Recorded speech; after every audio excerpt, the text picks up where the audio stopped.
آج کی نشست جس عظیم علمی شخصیت کے مصاحبت میں اور جن کے اعزاز میں ہم منعقد کر رہے ہیں، ان کی علمی دنیا میں اور بالخصوص اقبالیات کے حوالے سے غیر معمولی خدمات ہیں۔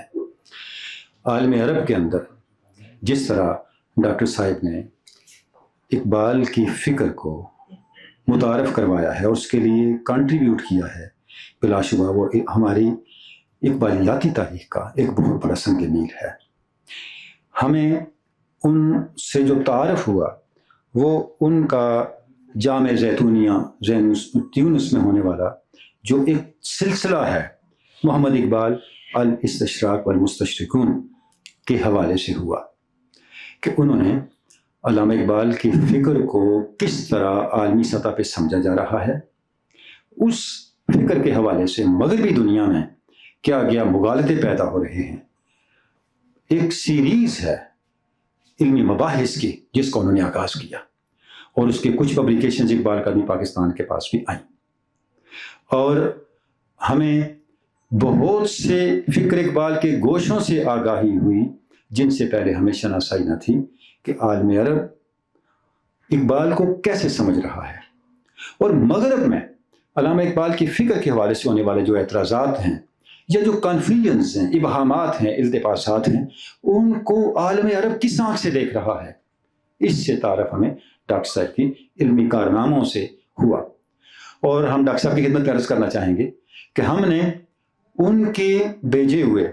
جو محمد اقبال الاستشراق والمستشرقون کے جو پبلیکیشنز ہیں، جو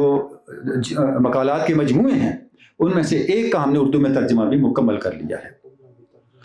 اور اس سے پہلے اس میں ایک مقالے کا ہم نے اردو اور انگریزی دونوں زبانوں میں ترجمہ کر کے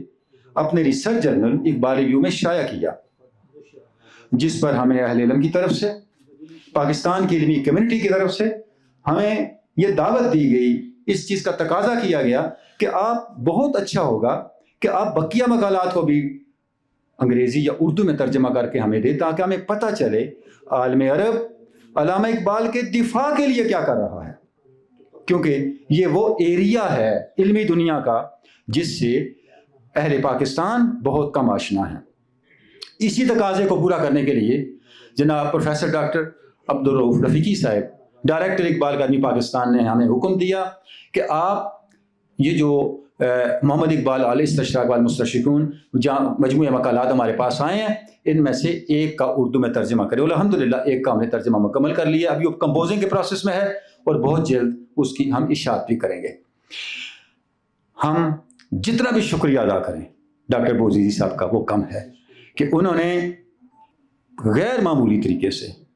عالم عرب کے اقبال شناسوں کی کاوشوں کا گلدستہ تیار کر کے علامہ اقبال کے ہم وطنوں کو بھجوایا ہے، اور آج وہ خود ہمارے درمیان موجود ہیں۔